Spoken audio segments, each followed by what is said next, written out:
जय हिंद दोस्तों। तो हम आ गए भाई आज की अपडेट लेके फ़ेज़ 2 की। तो आज जैसे आपको पता है 15 जुलाई है। आज कई सेंटरों पे जैसे अम्बाला हो गया, दिल्ली हो गया, पटना, ये बीटा हो गया, कानपुर हो गया, इन सेंटर्स पे आज एसआरटी वगैरह हुआ है। तो मतलब ज़्यादा प्रॉब्लम एसआरटी में है, ये फ़ेज़ 2 हुआ है। तो सुनने में आ रहा है कि बच्चों के रिव्यू से पता चला कि लगभग जैसे ये लगा लो आप अबाउट 30% बच्चे ये लगा लो आप बहुत ज़्यादा हो जाते हैं कि 100 अगर बच्चे आउट हुए हैं तो 300 टोटल थी वहाँ पे। तो जैसे अम्बाला का एग्जांपल लेते हैं, 350 बच्चों की रिपोर्टिंग हुई वहाँ पे। 350 में से 100 बच्चे आउट कर दिए उन्होंने। ऐसे ही बिहार साइड और कानपुर साइड 80 से 90 बच्चे सिर्फ एसआरटी में आउट। फिजिकल आप आराम से पास कर लोगे। आपका पीएफटी में आपको ज़्यादा से ज़्यादा 10 से 15 बच्चे आउट कर रहे हैं, वो भी इतना होल्ड नहीं करवा रहे, पुशअप्स में ज़्यादा होल्ड नहीं करवा रहे। और क्या कहते हैं, बाकी आपको इजीली हो जाएगा रनिंग आप करोगे तो उसमें ज़्यादा बच्चे आउट नहीं हो रहे, वही आउट हो रहे हैं जो बिल्कुल ही आलसी बच्चे हैं। तो एसआरटी में मेन बच्चे बाहर हो रहे हैं जैसा सुनने में आया है। एसआरटी में क्यों बाहर हो रहे हैं उसकी वजह मैं आपको बताता हूँ। एसआरटी देखो, पिछली बार जो पिछला हुआ था आपका एयरफोर्स, उसमें एसआरटी नहीं हुआ था।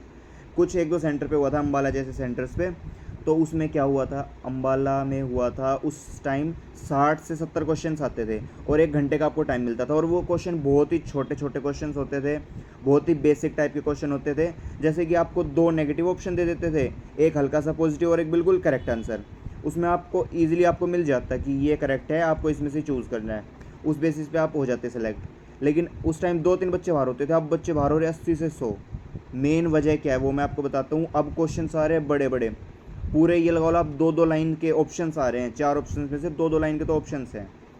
और आपके एसआरटी में टाइम और क्वेश्चंस कम कर दिए गए। 35 क्वेश्चंस आ रहे हैं आपके और 30 मिनट का टाइम मिल रहा है आपको। अब आपको टाइम मैनेजमेंट अच्छे से करना है। वहाँ पे पता चल रहा है कि आपको अलग से ओएमआर शीट पे सर्कल भी करना है पेंसिल से। और वहाँ पे जैसे आपको बोर्ड्स में आप भरते थे, 12th के बोर्ड्स में, 10th के बोर्ड्स में, आपको ऑप्शंस के साइड में ओएमआर शीट में आपको ऑप्शन भी लिखना होता है। ए ऑप्शन है, बी ऑप्शन है, जो भी ऑप्शन है आपको वो साइड में लिखना भी होगा और आपको वो सर्कल भी करना पड़ेगा प्रॉपरली। अगर आप बाहर सर्कल कर देते उसके भी मार्क्स काटे जा रहे बता रहे हैं। तो आपको क्या करना है, आपको टाइम मैनेजमेंट अच्छे से करना है। टाइम मैनेजमेंट की मेन प्रॉब्लम आ रही है बच्चों की। बच्चों का क्वेश्चन छूट जा रहे हैं, किसी के 5, किसी के 6। अभी 2-3 बच्चों से बात हुई, वो बता रहे हैं कि किसी के 10-10 क्वेश्चन भी छूट रहे हैं 35 में से। बच्चे टाइम मैनेजमेंट नहीं कर पा रहे, बड़े बड़े क्वेश्चन आ रहे हैं।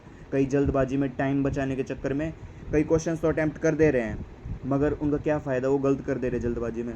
अब घुमा फिरा के ऐसे क्वेश्चन आ रहे हैं कि जैसे आप ये लगा लो कि क्वेश्चंस पूछा गया कि घर में आग लग गई। अब घर में आग लगने के बाद आप, एक साइड आपकी मम्मी है, एक साइड आपका छोटा भाई है, आप किसको बचाओगे पहले।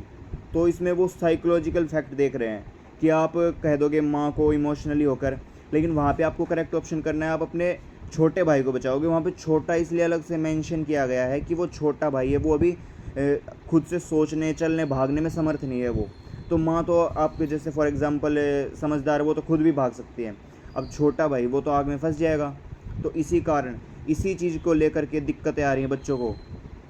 बच्चे करेक्ट जज नहीं कर पा रहे हैं, ठीक है।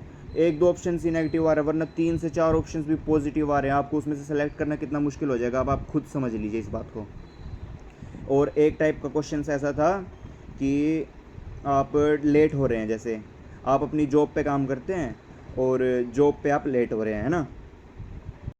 आप जॉब पे लेट हो रहे हैं, उसमें तो आपको ये कहेगा कि अगर आपको एक्सीडेंट हुआ, बंदा मिलता, आप क्या करोगे। और एक दूसरी तरफ ऑप्शन दे देंगे आप एग्ज़ाम देने जा रहे हो। तो उसमें से इम्पोर्टेंट आपको देखना पड़ेगा किस टाइप से वो इम्पोर्टेंट है। मेरी जॉब इम्पोर्टेंट है, मेरा एग्ज़ाम इम्पोर्टेंट है, आपकी उस बंदे की जान से। सबसे पहले आपको ह्यूमैनिटी हर जगह दिखानी है। जो भी ऑप्शन हो, जहाँ ह्यूमैनिटी का ऑप्शन हो, वो उसको पक्का क्लिक करना है आपको। ह्यूमैनिटी से बढ़ के वहाँ कुछ नहीं देखा जाता। और एक हेल्पिंग नेचर, ये सब बहुत इंपॉर्टेंट है। और कुछ क्वेश्चंस ऐसे आए हुए हैं जैसे कि आप लगा लो कि अगर आपका दोस्त चीटिंग कर रहा है तो आप उसकी मदद करोगे या नहीं, या फिर टीचर को बता दोगे डायरेक्ट। इसमें आपको ह्यूमैनिटी नहीं दिखानी, आपको डायरेक्ट टीचर को, अगर आप पकड़ ले, टीचर को बता देना है सच सच।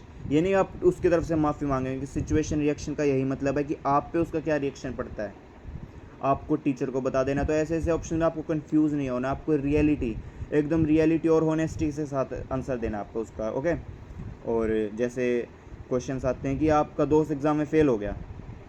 ये नहीं कहेंगे कि एग्ज़ाम देते टाइम फ़ेल हो रहा है, कह देंगे कि आपका दोस्त एग्ज़ाम में फ़ेल हो गया, अब आप क्या करोगे? उसकी मदद करोगे या उसको मना कर दोगे? अब आप सोचोगे वो चीटिंग करते हुए पकड़ा गया, लेकिन वो फ़ेल हो चुका है, अब आपको उसकी मदद करनी है। ऐसे ऐसे साइकोलॉजिकल फैक्ट वाले क्वेश्चंस आ रहे हैं जिसके आप बच्चे कंफ्यूज इतने हो रहे हैं बच्चे कि बच्चे गलत ऑप्शंस पे टिक करके आ रहे हैं जल्दबाजी में। कई बच्चों का टाइम छूट रहा है, टाइम छूटते टाइम जल्दबाजी में भगदड़ हो जा रही है, उसमें बच्चे वो जो राइट ऑप्शन है उसको क्लिक नहीं कर पा रहे, मतलब फिल नहीं कर पा रहे। और कई बच्चे क्या कर रहे हैं, OMR शीट को बाहर गलत भर दे रहे, ये भी दिक्कतें हैं। और जो भी मुझे अपडेट मिलेगी, आप इस चैनल से जुड़े रहे, सब्सक्राइब ज़रूर करें। मैं आपको बिल्कुल रियल इन्फॉर्मेशन प्रोवाइड करता रहूँगा, अपडेट हर सेंटर की, और जब जब होता रहेगा मैं आपको इन्फॉर्मेशन प्रोवाइड करूँगा। आप सब्सक्राइब करें चैनल को, लाइक करें, वीडियो को शेयर करें जिन बच्चों की मदद हो सके। Thank you.